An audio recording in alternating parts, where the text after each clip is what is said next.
No, Yeah. Come on, guys. As dry leaves before the wild hurricane fly. No, I couldn't see. When they meet with obstacles, moment to the sky. So up to the housetop, the horses they flew, with a sleigh full of toys to St. Nicholas too. And then in a twinkling, I heard on the roof the prancing and pawing of each little hoof. As I drew in my head and was turning around, down the chimney St. Nicholas came with a bound. Here, look at his face. Here, look at her. You see? Look at her. No wonder how pretty he is. He was dressed all in fur from his head to his foot, and his clothes were all tarnished with ashes and soot.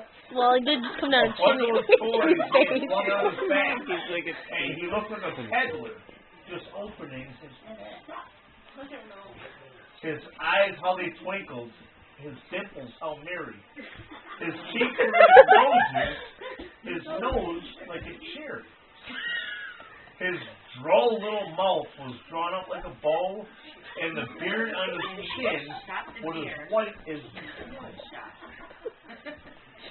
What do we got here? The stump of a pipe he held tight in his teeth, and the smoke encircled his head like a wreath.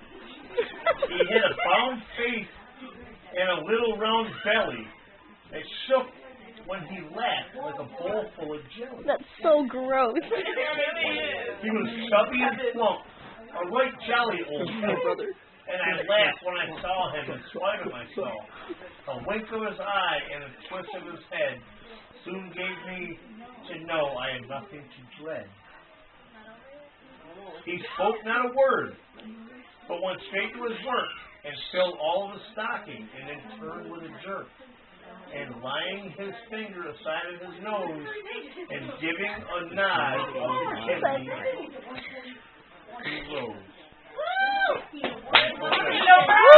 Good job! He did crack at the end.